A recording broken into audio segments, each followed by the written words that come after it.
Leo, how are you? My name is Lauren B. Welcome to the Untitled Tarot. So I have laid out your spread this week with two decks. I used the Everyday Witches Oracle and I also used the Good Tarot mixed together. I wasn't going to do your reading today. I was going to do it another day because I was feeling a little bit tired. My dream life's been very busy, but I sat down to pull an oracle card for myself out of the Everyday Witches Oracle, and when I pulled it out of the box and I started shuffling, a card from the Good Tarot somehow weaseled its way in there, and I knew instantly that it was a message for you. And I share that to say this, that Leo, if you are thinking of giving up or throwing the towel in on something, it feels like something is coming in at the last moment to give you that added little boost that you need in order to follow through and get it done. So we're starting off with Justice and this card that says accept love. But when I look at this accept love card, it kind of feels like an incomplete sentence to me. What I feel like it should say is, Leo, you must accept that love is an essential ingredient in whatever it is that you're trying to cook up right now. Justice is coming forward with this feeling of accountability that says, Leo, before you give up and you throw in the towel, let's do our due diligence. Have you turned over every stone? Have you crossed every T, dotted every I? Because there may be some information that you have yet to discover that could really help you in your endeavors. And one of those things may be that love is an essential ingredient in whatever it is that you're trying to create for yourself right now. The Tower comes up next because of course it would. And I think that you are recognizing, Leo, that perhaps this actually has been a blockage for you. It's not that there's a lack of love in your life or what it is that you're trying to do. It just feels very rudimentary. It feels like the Eight of Pentacles. Hi ho, hi ho. Like every day you get up and you sit at your desk and you do your work, and it's very repetitive and it's very mundane. And if nothing's like happening and you're not seeing the results that you want, it can make your heart a little bit heavy, right? And so you spend more time in the mind and you spend more time on the physical labor part. It's not that you have no love or emotion for what you're doing or what you're trying to create. It's just that your heart is a little bit heavy and, physically you're probably a little bit burnt out. Sometimes it can make us feel a little bit defensive, right? So there is an acknowledgement that perhaps that has been a block for you. There hasn't been enough love or the spirit of life or emotion involved in what it is that you're trying to create. Now, the tears of joy and sadness come up next, and it's this very interesting energy of two emotions happening at the same time. And mainly what's coming through is you recognizing that perhaps this is a blockage of you. Perhaps you have been a little burnt out and there hasn't been enough love in your labor lately. But in order to make room for more love to come in and be poured into your cauldron, you must purge out the lack of love that you have experienced in your life that maybe was a cause or at least a contributor to this blockage or this tower going up, right? And so what I see happening, I don't think you can see it in the camera today, but when I hold this card up, particularly in the sun, see the back of this card, there's the black cat and the orange cat. When I hold it up in the sun, it looks like these two cats are kind of circling each other like this, like a wheel, which gives me the impression that as you're purging the lack of love that you've experienced or support that you've experienced in your life in order to expand your heart and make room for more love or new love, it just feels like you're hitting these peaks and valleys emotionally that may be very, very intense. Your earrings have this little pentagram on it. Pentagrams are coming up a lot in the last few readings, which gives me the feeling of you're being really protective and mindful of what you're listening to right now, guarding yourself from distractions. You're trying to be very present with yourself and your emotions. You even have a wand here on the table. You're not brandishing it though, right? So wands, it's that fire energy. It's going, it's doing, it's commanding, it's directing, and you're not doing that. You're taking a much more passive state and allowing yourself to sit with your emotions to process the lack of love and support you've had in your life, to reconnect in with like the love and potential that is still available to you. You're chipping away at this boulder. You're chipping away at the blockage that is this tower. And so again, you may be hitting a lot of peaks and a lot of valleys, but sometimes I find when they happen quickly, it's because our process is being expedited in a way. But I do want to say that I'm proud of you for allowing yourself to sit sort of privately and be really present with your emotions. This obviously is a stone that went unturned in your process thus far, and you're really doing your due diligence here. Now, in the process of cycling through these different emotions, I see you going through this process where you're kind of like retroactively going back through your life, because the Page of Water comes up next. And so you may be reflecting on your childhood when you were really emotional, when you were really affectionate or loving, or just like open to the possibility and the spirit of everything. This just feels like a really sort of magical and joyful type of energy. And then we have the Messenger of Fire. And so, you know, somewhere along the way between early childhood and your adolescence, maybe that's when some things started happening to you, and little walls started going up within you. This Messenger of Fire feels very much like a rebellious adolescence. And so you're processing, you know, how you kind of started in your childhood and how you became a little bit more defensive or feisty, rebellious as you got older, maybe realizing subconsciously it was your way of expressing your discontent with the lack of support around you. And then we hit this King of Air, right? And this feels more reflective of your adult standing as you have gotten older. The King of Air is non-emotional.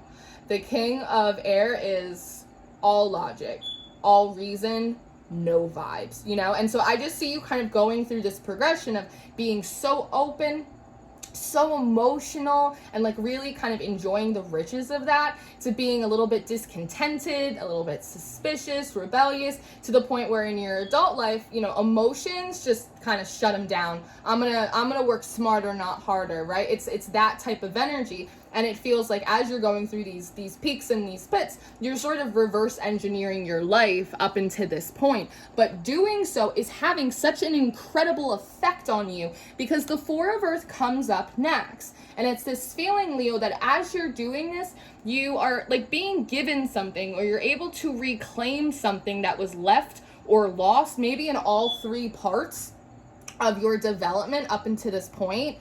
And with the Six of Fire following it, I want to say that something that you are reclaiming is the gift of flight. The gift of flight. Now, part of the reason I say that is not just because it's a ship on a hot air balloon, but also because you're trying to craft some kind of magic. It feels like you're trying to manifest something. You're trying to bring something into your existence, which is what? Like, it's probably movement. It's some kind of progression. You're trying to get somewhere. You're trying to do something, right? But you've been grounded. It's like you've been stuck in very many ways. Whereas now that you're going through kind of this emotional labor, and it is very difficult, but it's very necessary, right? Again, justice comes forward and says, this is a stone that we must uncover. You are getting to retrieve the special gift that you have for flight. The Chariot comes up next. So this is kind of fantastical, because it's one of those moments that when you are kind of moving blocks and boulders around on the inside of you, it creates room externally without you realizing it for like a big response. This Chariot comes forward as a big response to the work that you are putting in on yourself. And I keep hearing like the weekend. This might be like a week, maybe it's this weekend that you're kind of dedicating to this, but there's a big external response, and it's very positive to the work that you've done internally. You are reclaiming your gift of flight, and you are being given some kind of external transportation to take that from your internal world to your outside world. You come forward next as the King of Fire, which I absolutely love, because here you are with like this really big heart. You've reclaimed your heart. You're tapped back into like the essence of love. And I see you looking at this Chariot like, oh my God, it worked. There is something like, maybe I can do this. maybe I can do this. Maybe this will work this time. Oh my God. It's like the first time you felt hopeful in God knows how long. And inspiration and courage come up next. These cards are so big in comparison. Inspiration and courage come up next. And so again, it's sort of the first time in a long time where you really think that it's a real possibility for you. And there's such like this feeling of both gratitude and excitement here. The Queen of Water comes up next, Leo. And at this point in the reading, I'm noticing the predominance of fire and water in all of your cards today. Now, fire and water are technically enemies. They're opposites in terms of the elements. However, when we combine a lot of water with a lot of fire, we do get steam, right? And we can use steam to power something, to push something forward like a locomotive. And I think this is what you're realizing, that when I actually am in touch with my emotions, when I'm adding love in as an ingredient in the thing that I'm doing, it combines with your natural fire and it creates the steam or the momentum that's needed to push you forward. All you need is a vehicle, right? You need a train, you need a locomotive. So what is that gonna be? Ground and center comes up next. Now, when we look at the element of earth, it's connected to the body. That didn't hurt, but it made a loud noise. It's connected to the body, the vessel, the vehicle. And so when you are present in your body, Leo, with your emotion and your drive and your flair, your inspiration, these come together to create the steam that drives your physical vessel forward onto the next task, onto the next thing, as opposed to you being stuck at like home plate forever, right? It's this beautiful coming together of all of these elements within you. One of the most important lessons to learn about magic and even about spellcraft is like you are the most important tool. You are the most powerful tool in your practice. And you seem to be getting a bit of a one-on-one about this. Now, the only element that we're missing is air. But then the Queen of Air comes out. And so now we have fire, we have water, we have earth, we have air. You have all of the ingredients now, Leo. You have everything that is needed in order to make whatever this is that you're focused on come into fruition for you. And when the water and the fire create this steam, this momentum inside of you, it's almost like it wakes up your minds. It's like coming out of like a long slumber, and you come forward as this Queen of Air, very sharp, very bright. And there's this feeling of, remember with this King of Fire, it was, I think I can really do this. Now this Queen of Air comes forward and goes, I know exactly where to find it. I know it's almost like there was a hidden route, something, a way of going about something, or a place where the thing you wanted was, and you just couldn't quite find it. But the Queen of Air comes forward and says, I know where it is now. The Ace of Earth comes up next, which is sort of, for me, like this big ta-da, this manifestation, like, do you see me now type of energy. And this is where it is. It's like you've got the target in your sight now, Leo, and it comes out with the Fool, which feels like this big announcement, but it's followed up by this hibernation and this regeneration card. So the way that it's coming forward to me is that your big goal or your big dream, or whatever this bullseye is for you that's felt out of sight, because even this card, it's very foggy, right? It's kind of cloudy. It's been kind of covered over. You haven't been able to really discern it or find it. And part of the message is that this manifestation, let's say, that it's been in hibernation. You might have thought that maybe you missed your turn or you missed your opportunity, but as a matter of fact, you haven't. It's like this dream or this goal, it was kind of put on ice. It was hibernating. It was just asleep for a while, Leo, because there's this tri-scale down here, but it's coming forward like a lock on a safe, right? And what do you keep in your safe? Your valuables, right? And so there's something about, it is only when you are able to combine all of the necessary elements, all of the necessary ingredients will this lock open up and release this Ace of Earth, release the manifestation, release the dream, release the obtainment of whatever this is to you. It requires all of the elements and all of the proper ingredients. And until that point, it will be kept in hibernation. The cool thing is that there's all of these crystals in this cave, which gives me the impression that even if this has been out of view for a very long time, it hasn't lost any of its potency. It's just as powerful as it always has been, if not more so. It feels like it's gained potency. It's grown in power. It's gotten stronger even throughout all of this time. So then we go back to the beginning of the reading, thinking about you know, considering throwing in the towel. I missed my chance. I'm doing all this work. I'm not getting anywhere. Not realizing that your goal or your dream has literally been growing more and more powerful while you've been gone, figuring out everything else you had to do, all the other ingredients to put into your cauldron. And so this Fool card ends up coming out like a big announcement. Leo has done it. Leo has figured out how to balance all of the elements within themselves. Leo has figured out the perfect combination of spices and ingredients to put into the cauldron. Now's the time. Unlock the safe.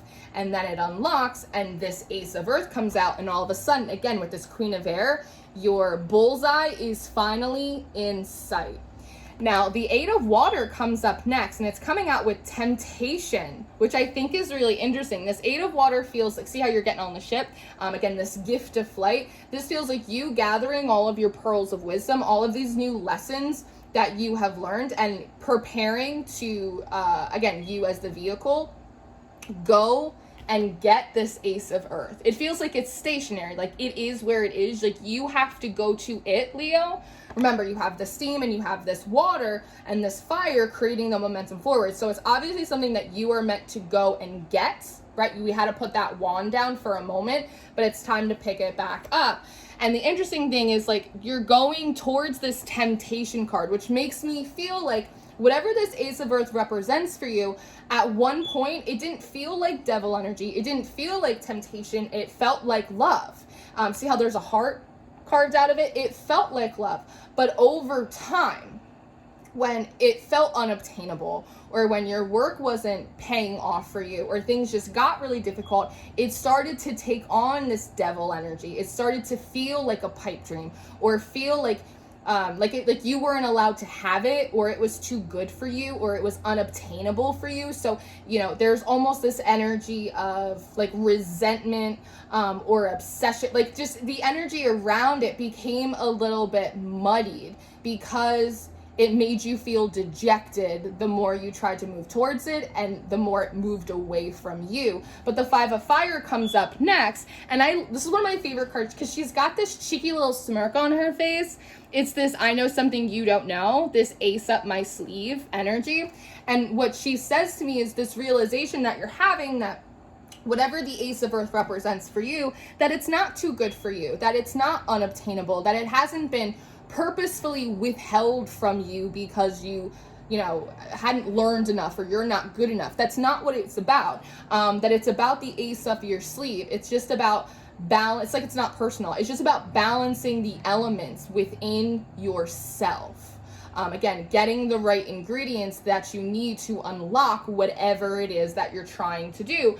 And then we have air magic comes in. So it's this big realization for you, this kind of new perspective that you have, and it's attached to this connect with Gaia card. So you're realizing something about your own energy, and one part of what you're realizing is your natural fire, Leo, that you have so much natural fire that if you don't find a way to diffuse it, say with water, right, it will burn you up inside. This is an issue of the magician, going back to manifesting, because the magician is a conductor. He pulls in this very supernatural elemental energy, and it has to channel through him out to the other side, right? And so if you're not able to either diffuse the fire, it will burn you up. But if you're not able to be a good conduit and have it pass through you into something maybe that's physical, like the earth, or through constructive action, it will also burn you out. But when you combine all of these elements together, when you show up with all of your ingredients as like a full conduit, that energy, it comes alive. Do you see how this looks like electricity going through the roots? The spirit of life, the spirit of flight comes alive, not just in you, but it also wakes up like the natural world around you. Do you see how this tree is alive? It wakes up the natural world around you as well. Listening to wisdom is one of the last cards in your spread this week. And there is something about, not only does the natural world come alive around you, but it also starts supporting you, and it gives you guidance and advice about how to work with it even better. And this is something that you should, maybe you were not aware of and you weren't really listening in on, but now it absolutely has your attention about how the elements in the world work with each other, but also how they reflect and work in us as well. And then once you do that and you're really privy to that wisdom, to these techniques, you move into the 7 of water and then the 10 of earth at the end of your spread. It's this new world of possibilities that opens up for you, but not just possibilities, Leo, but the ability to take those possibilities and solidify them into the natural world and into your physical life, to be able to accumulate accomplishments instead of just potentials. Does that make sense? The ability to accumulate actual accomplishments more so than just accumulating potentialities. So it's really cool, Leo. You're being given the gift of flight back. You're reclaiming it for yourself, and you're learning the right combination of elements and ingredients that get you to where you want to go. And I think that's really amazing. So this is what I have for you. I hope that this was helpful, and I hope that you enjoyed this reading. I am going to do an extended reading, so if you're interested in your extended reading or your monthly reading for October, those are going to be the top 2 links in the description box for you. I do offer one-on-one readings, so if you'd like to work with me a little bit more personally, you can book with me through my website. And I always encourage you guys to check out Patreon. We have all of the extendeds, all of the monthlies. I run a mystery tarot school over there. A lot of fun, a lot of education. I love you so much, Leo. I will see you next time. Goodbye.